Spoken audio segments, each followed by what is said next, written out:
这一生我等得好长，从懵懂少年到孤独的王，这一世我爱得好伤，任你把剑插进我胸膛，我的战马飞踏，为你平天下，你的琴弦拨动，伴我笑天涯，愿为你舍江山，为你卸铠甲，愿牵你的手，陪你到青丝变白发。那孤傲的背影掩不住紧锁的泪，方向的疑问止不住风干的泪，不羁的岁月诉不完思念如水，自问来时路走不尽爱的轮回，上满天落花，与你笑颜相随。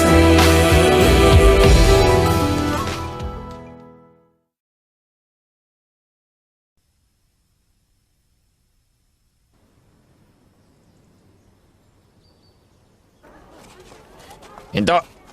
Daan na! Hinto!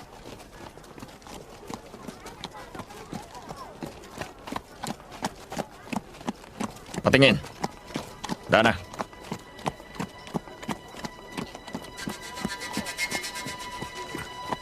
Masasarap ang mga ito! Hoy, huwag ka muna umalis!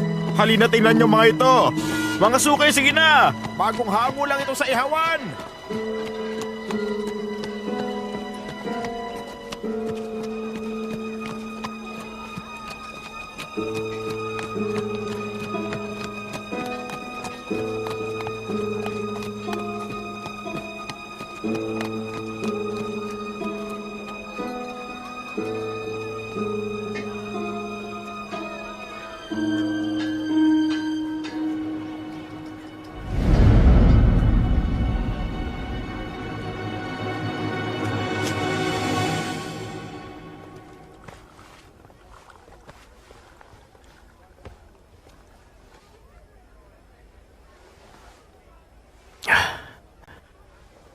Nung dumating ako sa lungsod ng Chero, napansin ko natataranta mga tao rito. Kumakalat ang balita at tila nag-aalinlangan sila. Mukhang nagbubunga na ang pagpapakahirap na ginagawa mo. Umaayon ang lahat sa balak natin. Ikaw ang matalino sa ating dalawa. Alam na natin kung paano nila ilalatag ang depensa nila at kung saan nakaimbak ang mga pagkain. At maliban doon, meron pa tayong magandang balita. Ano? Iminungkahi mo sa amin na lumikha ng kababalaghan upang manakot, paalisin ang mga tao sa lungsod, patayin ang komandante, sirain ang depensa at papasukin ang hukbo natin. Lumalabas ngayon, hindi na natin kailangan magsagawa ng komplikadong plano. Sige, ano nang nangyari? Ang nais ko, hulaan mo. Malapit mo na rin malaman yon. Kung ganon, aabangan kong kahihinatnan.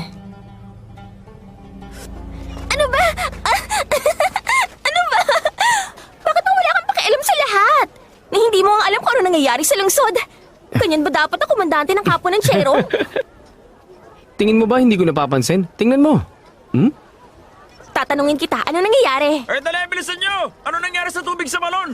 Ay, oo nga. Ano nangyari sa tubig sa balon? May epidemya ba? Bakit ganyan yung kulay pula? Ano natin inumin ngayon? Ang gagawin natin? Nag-iisip ko eh. Nangyari pa. Mamatay tayong lahat. Ililigtas yan. Oo, hindi sinumin yan. Ano nangyari sa tubig yan? Tayo na! Huwag niyong dalhin lahat! Bilis! Tayo na! Tayo na! Bilis. Uy, anong nangyayari? Tingnan natin. Ang sabi, 200 tahil daw ang pabuya nila. Uy, hinaharap daw nila yung dalawang taga-siyasat na nagpunta sa Chero nung isang araw. Ang sabi nila, nawawala raw yung dalawa. Magbibigay ng pabuya yung komandante sa makakakita sa kanila. Kung may impormasyon ka, ipagbigay alam sa mga opisyal. Ano? Kahit yung mga opisyal nawawala na. Oo. Ilang araw na rin kakaiba rito sa Chero. Hindi naligtas tumira rito. Kahit mga opisyal, nangangarid na rin. Malamang yan, mga pangkaraniwang tao na ang susunod. Uy, narinig niyo ba yung kasabihan ng matatanda? Pag wala ng mabuting pamumuno, mawawala rin ng gabay ng mga bathala. Sa loob lang ng isang araw, yung mga lapid ng may ganong kasabihan, tinanggal sa hukay sa iba't ibang lugar. At hindi lang yon, kahit mga opisyal nawawala na rin. Hindi maaaring mabuting sinyalis to. Tama Tama. siya. Kailangan na nating umalis Tama, dito. umalis na tayo rito. Bilisan natin. Tila tama yata ang sabi ng madaldal mong bibig. May taong nasa likod nito. Ay, mukhang hindi na yata ako magtatagal bilang komandante ng kampo sa Chero. Ikaw kaya yung may madaldal na bibig?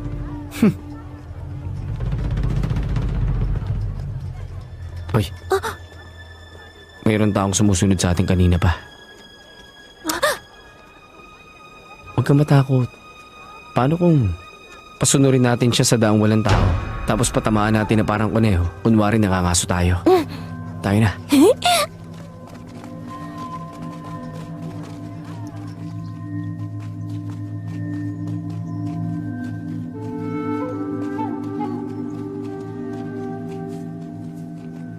Teka, huwag kang huminto.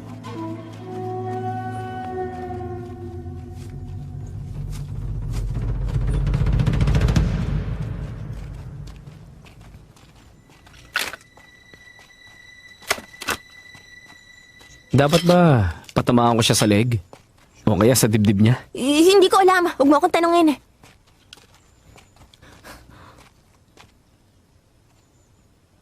Mabuti pa, lumabas ka na riyan. Halika, magkwentuhan tayo.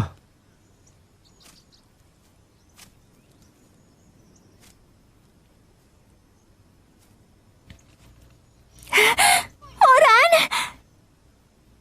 Zuijo, natutuwa ako makita ka. Hindi ka man lang sumulat. Hindi mo ba alam na nag-alala kami? Komandante, kung nagkataong hindi mo kasama si Zuijo, tsak na malamig na bangkay ka na ngayon. Mas pipiliin kong patamaan yung leg. Kung ganon, patatamaan ko na ba siya ngayon? Hindi! Isa siyang... Ha? Kayong lahat pala! Pipiliin ko rin patamaan yung leg. Chubeji! Piping Ting! Suijo!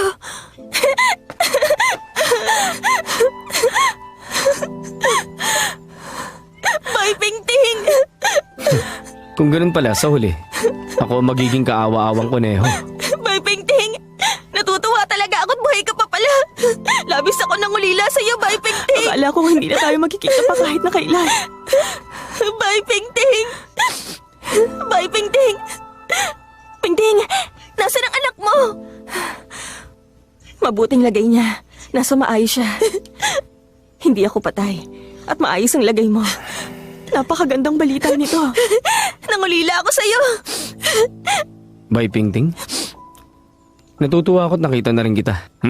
Oy, Fanlo! Nilinlang mo lang ba ako?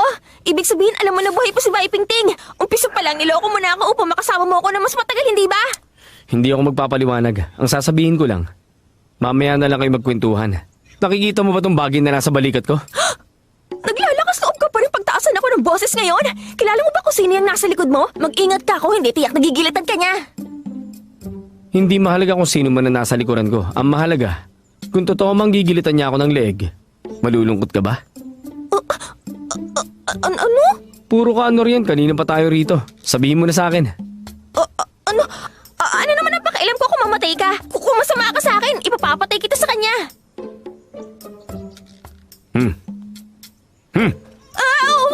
Wag, kamahalan. Nagbibiro lang ako. Huwag niyo po siyang patayin. Huwag po.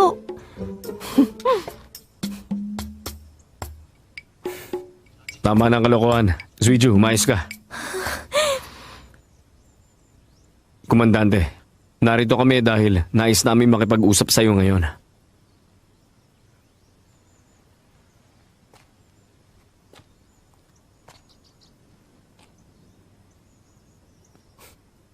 Ang kilalang prinsipe ng Shenbei naparito upang makipag-usap sa akin? Napakalaking karangalan nito. Isa lamang akong komandante sa bayang to. Ano naman ang nakita niyo sa akin? Kung susumahin, naparito kayo para sa rasyong pagkain? Alam nating lahat na nakikipagdigmaan kayo laban sa prinsipeng abay namin. Tingnan mo nga naman ang pagkakataon. Ang kalaban ng kalaban ay kaibigan. Mukhang hindi ko nakikita magkakasundo kami ni Hesha na yon. Alam ng lahat na si punong ministro Gui at si Hesha ay hindi magkasundo. Dahil namatay ang punong ministro, naging malupit ang pakikitungo niya sa mga taong tapat pa rin sa kanya. Kahit na nga pusa o aso, iihian ako kung nanaisin ni Hesha. Komandante, ang ibig mo bang sabihin? Sa madaling salita, papayag akong umanib sa prinsipe ng Shenbei. Kaya lang, may hihilingin akong isang kondisyon. Anong kondisyon naman yon? Hindi. Alam mo kung tutusin, napakahalagang bagay ang lungsod ng Chero. Hindi sapat ang isa lang. Nais ko, 2. Hoy! Ito bang oras para riyan? Nakikipagtawanan ka pa sa kamahalan. Tingin mo ba mahinang tao lang ang prinsipe? Kamahalan, patawad po. Ganyan lang talagang ugali niya. Huwag kayong magalit sa kanya. Ay, tumatawa ka pa riyan? Mas hindi ka pa mapakali kaysa sa akin. Hindi ako kinakabahan. Ba't ka kinakabahan? Ang lungsod ng Chero ay tunay nga na mahalaga para sa amin. Dahil payag sa Ginoong Fando na umanib sa amin, makabubuti yon. Maganda sana kung isang kondisyon lang. Ngunit ang 2 ay hindi ganun karami. Komandante, malaya mong sabihin sa amin ano man ang 2 kondisyon mo. At titingnan naman namin kung matutupad namin yon. Ang una, nais ko si Suiju.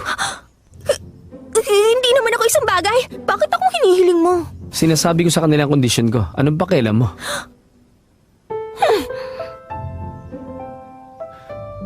Madali lang ang kondisyong yan. Pumapayag ako. Kaya lang ang sabi ni Suiju, hindi naman daw siya isang bagay. Makatitiyak ba kayong sasamahan niya ako habang buhay? Itatapat ko ang espada ko sa mga daliri mo. Pag tumanggi siya makasama ka, puputulin ko ang mga daliri mo. Tiyak akong bago ako umabot sa pang-10, papayag na rin siya. Oo na nga. Pumapayag na ako. Napakalupit ng pamamaraan nyo.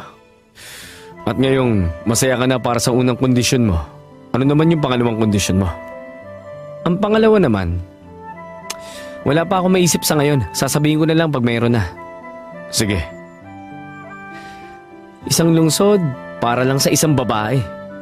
Napaka-aksayado ko naman. Anong sinabi mo? Wala lang yun. Siya nga pala. May kakaiba nangyayari sa lungsod ngayon. Nagbago ang kulay ng tubig sa balon. Hindi kaya kayo ang naglason sa tubig namin? Oo. Kami ang nasa likod ng mga yon.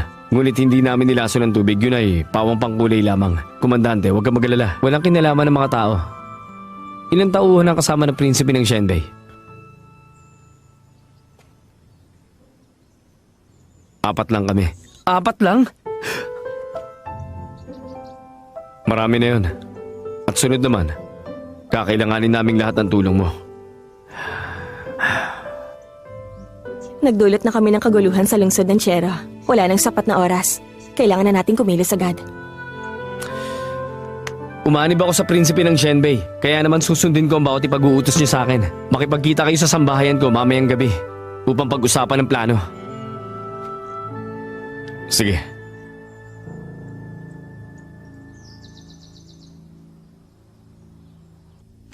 Mga mangmang, mga hangal na walang alam!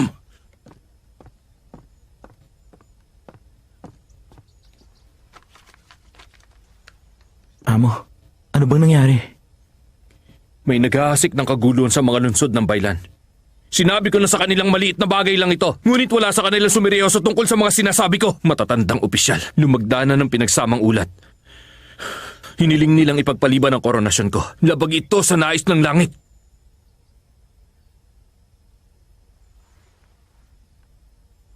Dongshua, ipinatawag kita ngayon dahil may ipagagawa ako sa iyong isang bagay. Ano pong maipaglilingkod ko sa inyo? Hindi mapagkakatiwalaan si Fei Xiaoxing. Mangalap ka ng patunay para sa mga sala niya. Walang dapat makalam. Amo, aalisin mo si Fei Xiaoxing? Ang taong papalit-palit ng isip, palaging magdudulot ng gulo. Bakit? Palagay mo ba ang lupit ko dahil aalisin ko siya? Hindi po. May dahilan po kayo, amo, kung bakit nyo gagawin yun. At isa pa, hindi siya mapagkakatiwalaan. Kalimutan mo na. Maliliit na bagay lang yon. Hindi magtatagal, sasakupin ko na ang buong mundo upang hiranging emperador nito. At ikaw naman, maaari mo na ngayong simula ng mga tungkuling inutos ko. At para naman kay Pingting, kung sakali mang buhay pa nga siya, papatayin ko siya kapag nakita ko siya. Amo, buhay pa si Bai Pingting? Buhay pa siya? Kung hindi dahil sa kanya, bakit babalik si Chu Beiji?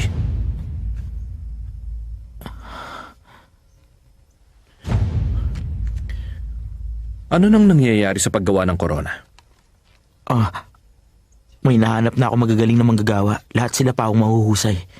Kaya lang, mga duwag ang mga manggagawa ng koronang yun. Nagtago sila nung nagsimula ang digmaan. Ang hirap nilang hanapin.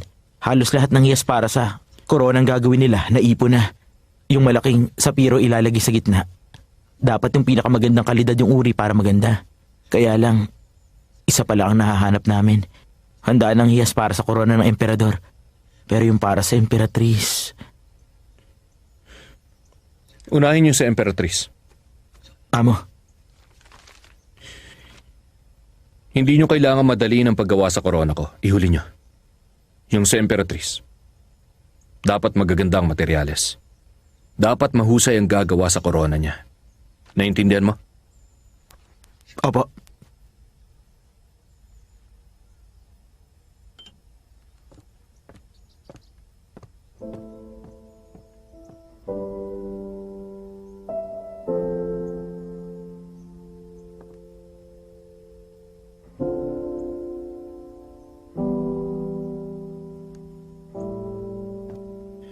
Sayaw tungo sa kalangitan, walang lamang panaginip. Pag-ibig na hindi lalalim.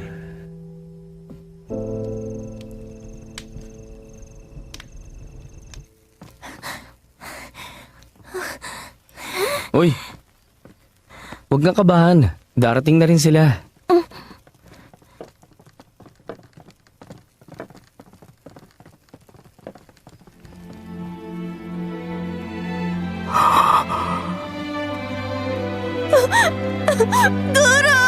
Mag-aaral ko! Nangulila rin ako sa'yo. Labis po ako ng ulila sa inyo. Ana.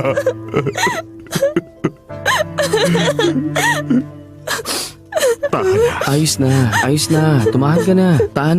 Tumahan ka na. Tahan. Bakit kaya hindi ako lumuhod ng 3 beses sa harapan ni Ama upang tanggapin niya ako bilang manugang niya? Payag ka? Sandali, siya ang guro ko. Bakit ka luluhod sa harap niya? Huwag na. Hanggat mabuti ang pakikitungo mo sa kanya, huwag ka nang lumuhod. Ituring mo man akong ama o guro. Kahit ano, ayos lang. Ikaw na ang bahala. Opo. Ano ba naman kayo, guro? Tama ng paligoy-ligoy. Tayo na at mag-usap na. Opo, kamahalan. Dito.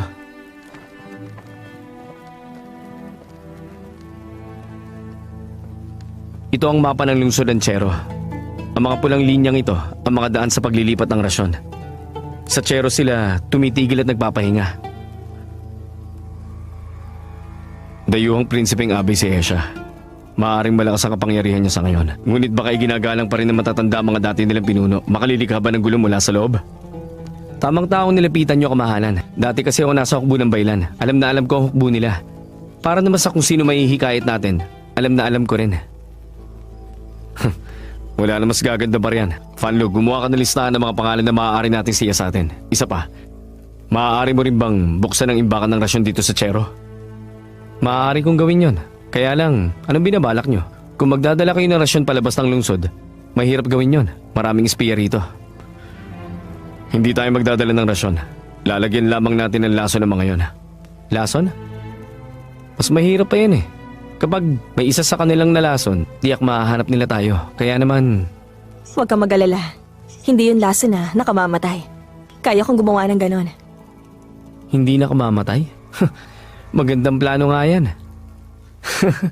Sa wakas, alam ko na rin kung bakit ginawa ni na punong Ministro Guhit Hesha ang lahat ng bagay para lang mapaghiwalay kayong dalawa. Sira ka talaga! Ano bang sinasabi mo riyan? Aray, hindi yun ang ibig ko sabihin. Paumanhin ba? Ang ibig ko sabihin, kapag nagsama kayo, sino pa ang makatatalo sa kanilang dalawa, ha? Sige, wala na tayong oras. Magsisimula na tayo ngayong gabi.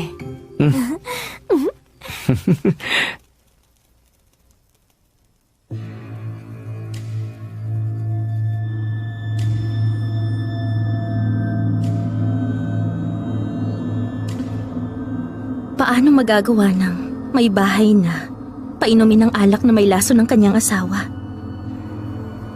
Ang kalis na ito ang may laman ng alak na may lason. Napanatag ka na ba? Nasaan ang korona ko?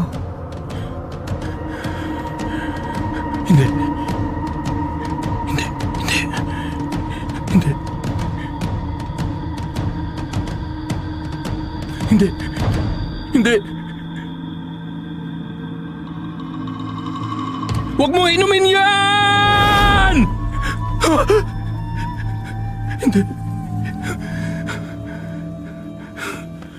Amo, anong nangyayari? Ayos lang kayo?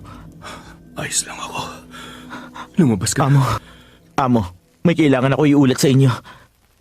Kagabi, ang isa sa mga general natin, pinaslang. Sino? Ang komandante ng pangkat ng Ganfeng, si Swilin dyan. Swilin dyan? Oo, siya nga. Kagabi, natagpuan siyang patay sa loob ng kubol niya. Kaya lang, wala nang ulong katawan niya. Nakasabit sa pinto yung ulo niya. Nahuling pumatay sa kanya. Hindi pa nahuhuli. Amo, hindi mahina si General Sui. Ang taong kaya pumasok sa kubol at pugutan siya ng ulo nang wala man lang nakapapansin. Ang hinala ko po, si Chubiji ang may gawa nun.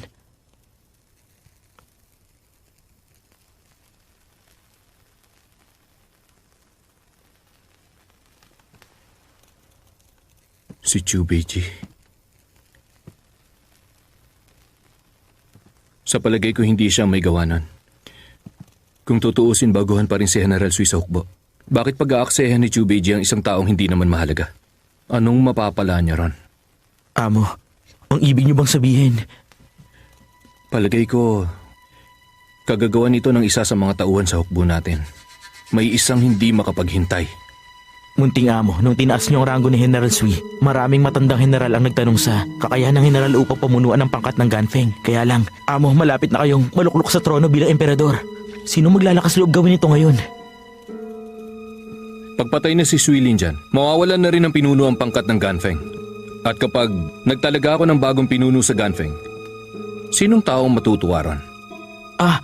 Naalala ko na, malinaw na sa akin. Nung naging pinuno sa General Sui, isang taong hindi natuwa dahil doon. Isa pa, siya ang namumuno sa pangkat ng Yongtai, ang kampo nilang pinakamalapit sa Ganfeng. Kung iisang taong mamumuno sa dalawang pangkat, magiging maganda yun para sa kanya. Bagay rin ang taong yun upang maging pinuno ng Ganfeng. Amo, ano po bang binabalak niyong gawin? Ang utos ko, utusan si General Chichan upang siyasatin ang pangyayaring ito. Kahit anong mangyari, kailangan niyang lutasin ang kasong ito sa loob ng 3 araw. Kapag nabigo siyang gawin yon, isuko niya kamo ang ulo niya. Opo.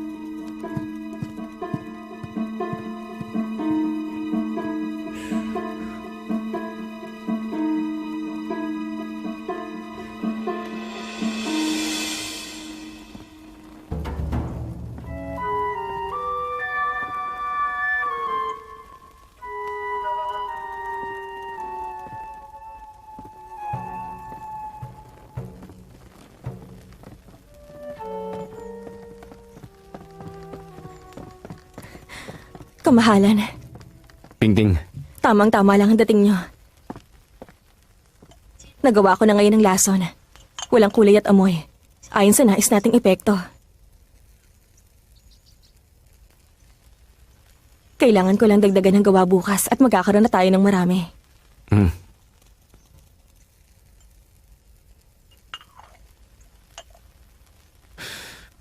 nagpuyat ka na naman? Kamahalan, ikaw ba hindi?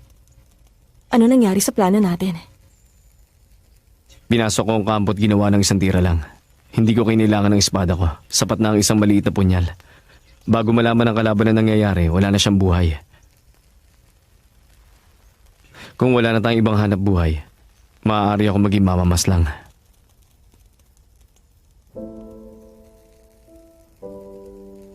Alam kong hindi pa nakagawa ng hindi maisip na gawain ng kamahalan. Kung may sapat lang tayong kawal, tiyak na hahamunin mo ang ating mga kaaway sa isang patas na laban sa digmaan. Huwag kang mag-alala. Mahal kong asawa, kapag nasa digmaan, gagawin natin ang lahat. Hindi ganun kasama ang pagpaslang.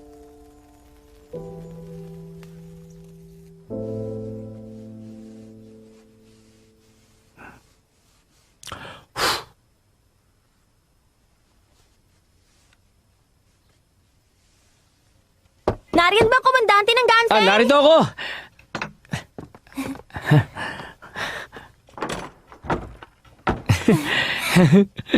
Ang aga mo nagising ah. Oo naman. Nag-agahan ka na ba? Oo, tapos na. Ibibigay ko na lang sa tauhan mo. Subukan mo. Sinong pinagbabantaan mo?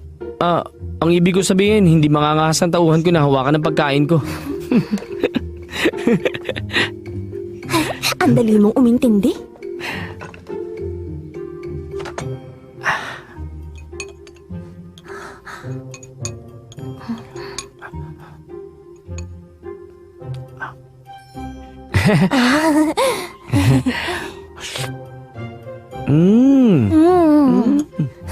Ha?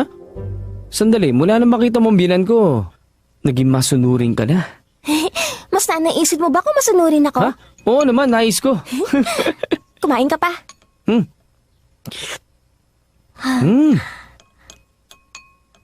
Ang sabi ng guru ko, dapat daw kumilos ako na nag-iisip. Kaya upang hindi ko magambalang ginagawa mo, babalik na ako rin ngayon. Dadalaw na lang ako mamaya. Hindi pa ako nagsisimula sa gawain ko.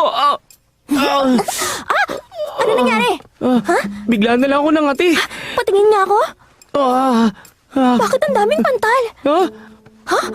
Kumusta naman? Wala namang mga sintomas. Titingnan kong pulso mo. Wala akong mabasang pulso sa'yo. Ha? Wala akong pulso? Bay Pingting, kahanga-hanga ka.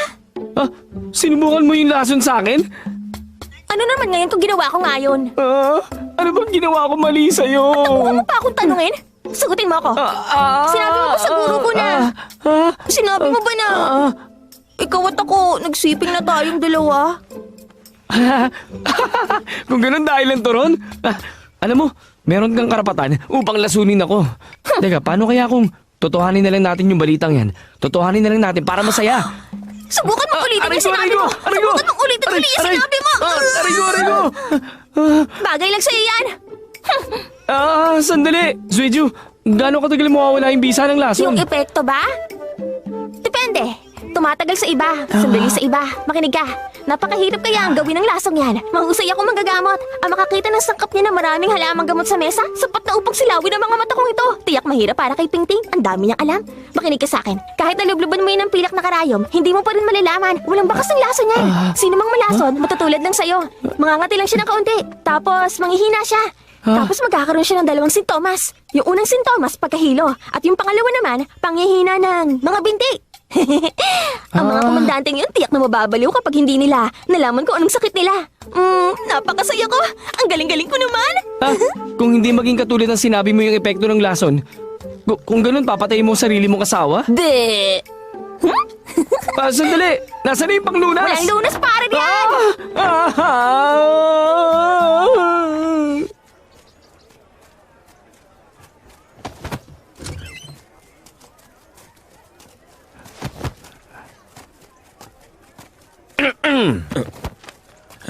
Pagbati, komandante. Magaling.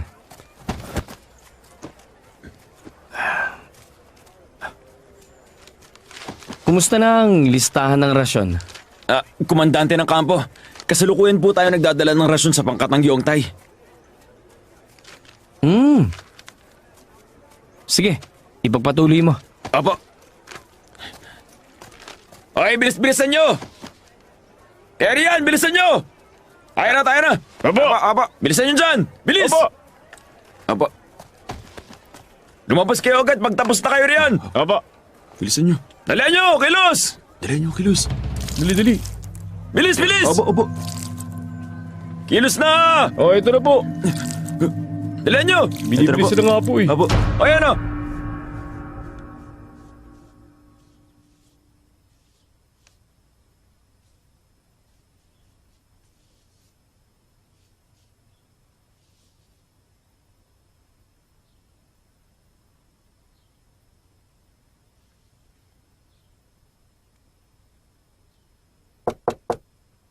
Pumasok ka.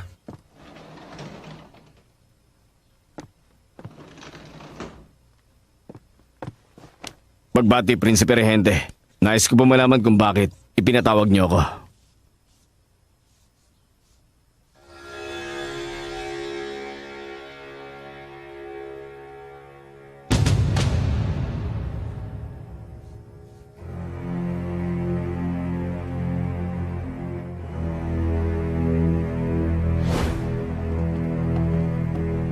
General!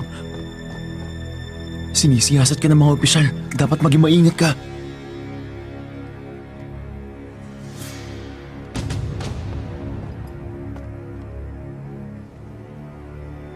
Sige, bumalik na kayo. Apo!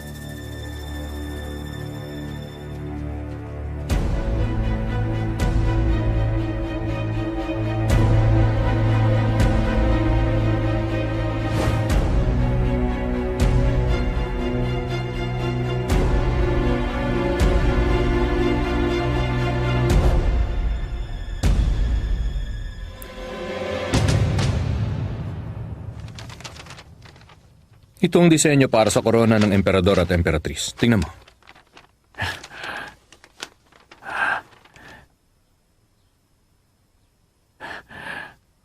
Kamahalan.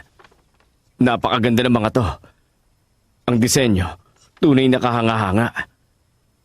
Isang walang katumbas na korona lamang. Ang nababagay para sa pangbayaning katayuan ng Prinsipe Regente. Kaya lang ang sabi ng mga manggagawa sa akin. Iisa na lamang ang hiyas na natitira para riyan. Hiyas para sa gitna ng mga korona. Sabihin mo sa akin, sa aling korona ko ilalagay yon? Dapat niyang ilagay yun sa gitna ng korona niyo.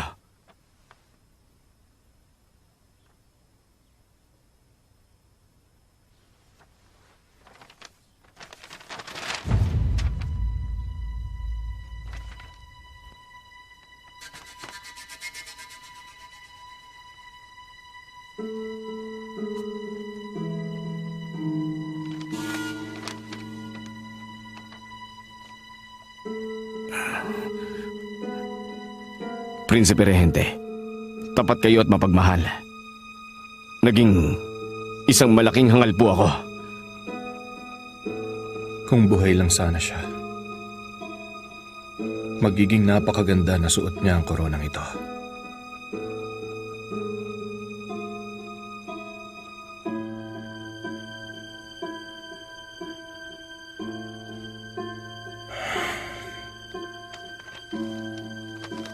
Fei Xiaoxing, ipinatawag kita ngayon dito upang ipaalam sa'yo na may gagawing pagbabago sa mga pangkat. Nais kong ibigay mo sa akin ang hufu. Paumanhin kamahalan. Bala kong ang gawin to.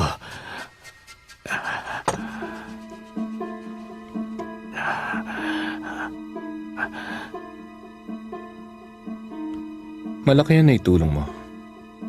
Dong Shua!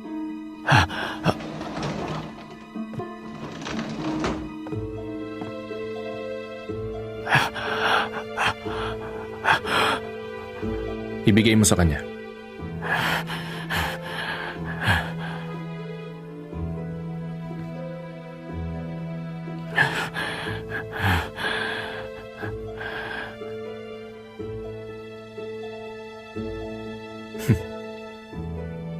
Bakit? Natatakot kang inumin yan? Salamat po, Prinsipe Regente. Salamat para sa alak.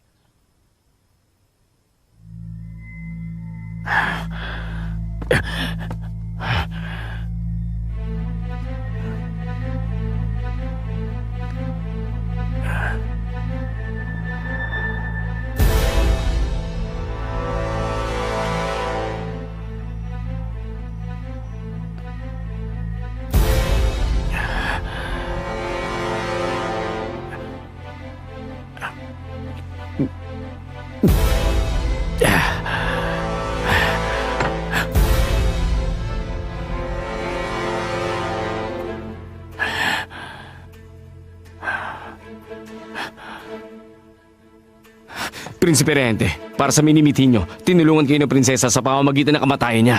Prinsipe Rehente, pakiusap, huwag kayong magdamdam. Kamahalan, bilang pinuno, darating ang panahon na mawawala ang kapangyarihan mo. Habang ang buong mundo na ibigay mo na sa prinsesa, ang prinsesa na lamang ang nag-iisang hadlang sa iyong mga pangarap. Kapag siya ay nawala na, ang iyong kapangyarihan ay hindi na mawawala sa iyong mga kamay. Magagamit mo ng walang alinlangan.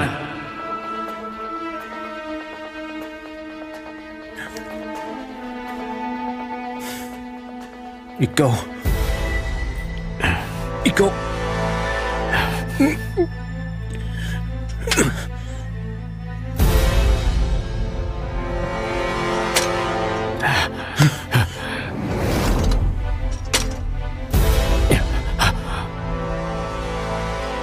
Yan ang espadang pag-aari ko ng maraming taon. Sa'yo na. Salamat sa karangalan, Prinsipe Rehente.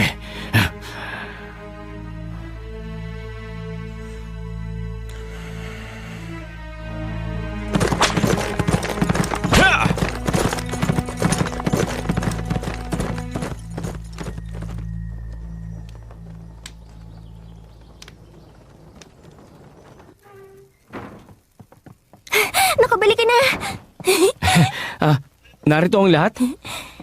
Panlo, kumusta? Kamahalan, umaayon lahat ayon sa plano. Mayroon nang kumakalat na balita tungkol sa epidemya. Yung mga manggagamot hindi alam kung anong gagawin. Ang dakilang General Chichian talaga minamalas ngayon. Lahat ng mga kawal niya walang lakas sa mga binti. Hindi sila makakasabak sa digmaan yan. Si Swilin dyan ay isang baguhang general na hinirang ni Hesha. Tutulang matatandang general. Sa pagkamatay niya, si Hesha ngayon ay naghihinala na kay Chichan. Ngayong hindi na siya makasasabak sa digmaan at di na makahanap ng dahilan. Tiyak na paghihinalaan nga siya. Hindi siya makaiiwas. Utang natin to sa maganda niyong plano.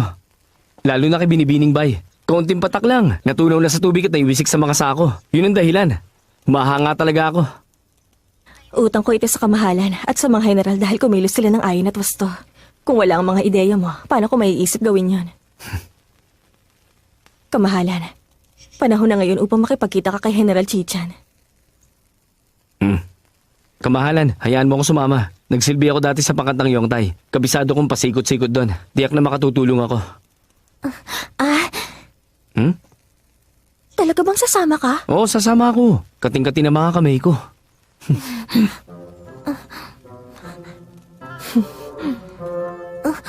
Alam mo, kakaiba ang pakiramdam ko. Ang sabi ng puso ko, tibok, tibok, tibok. Ang bilis. Tingin ko, kapag sumama ka sa lakad niya, kailangan mong mag-ingat. Hala, mabilis ang tibok ng puso mo ngayon? Masamang pangitain niyan para sa hukbo. Ano gagawin ko? Alam ko na, titingnan ko kung mabilis nga. Ha? Ano ba? Nakakainis ka. Totoo nag-aalala ako para sa'yo.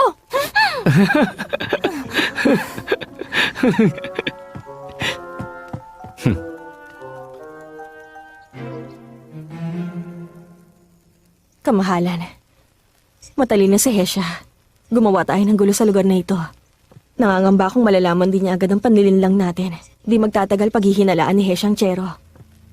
Wala na tayong sapat na panahon. Maliban sa mapapanig ang pangkat ng Yongtay, kailangan natin kumalap ng bagong pangkat sa labas. Gagawin natin ang naunang plano. Mananatili ako sa Chero upang matawag ang atensyon ni Hesha sa lalong madaling panahon. Bago niya pabagsakin ng lungsod ng Chero, haatake tayo mula sa likod. Ang pananatili mo rito, wala sa naunang plano natin. Pingting, hindi ka maaaring dumito. Ang Chero, dapat maging lungsod na walang tao. Ngunit sa iyo ang planong yan. Ang sa akin ay ang planong sinabi ko na sa iyo noon.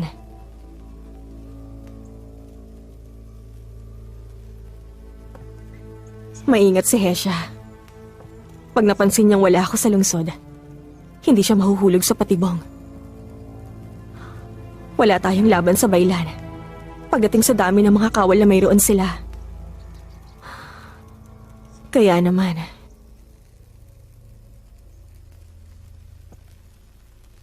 mananatili ako rito. Di ba nagkasundo tayo? Nasasama ka saan man ako magpunta? Kung mananatili ka rito, hindi ako aalis.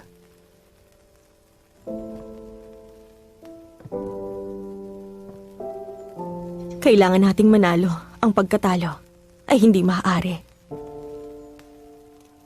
Kapag natalo tayo sa digmaan, hindi lang dugo ang dadanak dito sa lungsod ng Chero, kundi mahuhulog din ang mundo sa mga kamay ni Hesha. Hindi mabubuhay ng mapayapa ang mga tao. Kahit na magpatuloy tayong mabuhay na may kahihiyan, ang mga anak natin at sunod na henerasyon, tiyak mabubuhay na may matinding pagdurusa.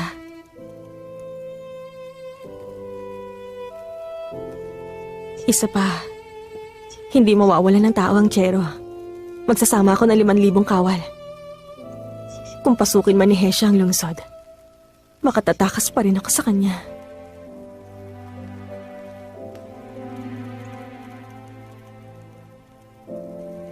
Magtiwala ka. Ito nang pinakahuli.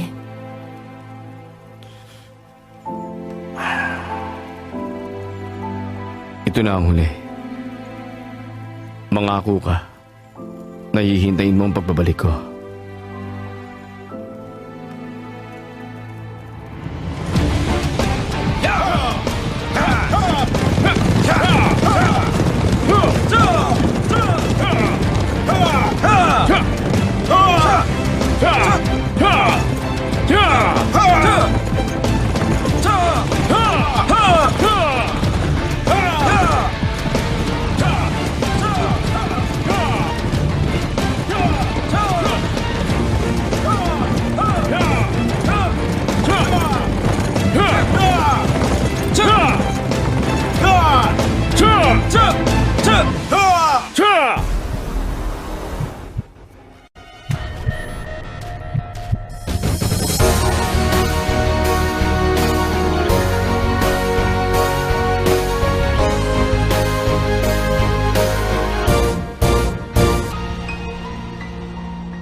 藏着目光，待天下风起云涌时狂放。我自上一支孤芳，可天涯何处有你的发香？天会亮遥远北方，是烽火烧尽城市灿烂过往。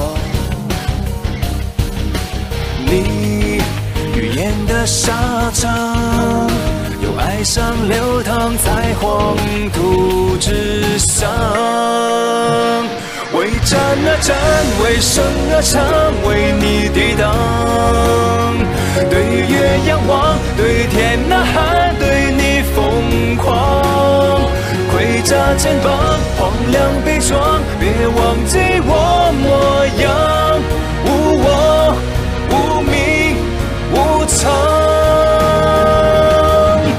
从此随我的心事，从此断茫茫归途。别愿潇湘最深处，我回首来时路，何来繁华的嚣张？烈日当空，心灼伤，我永不降服。为战而战，为生而唱，为你抵挡。对月仰望，对天呐喊，对你疯狂。盔甲肩膀，荒凉悲壮，别忘记我模样。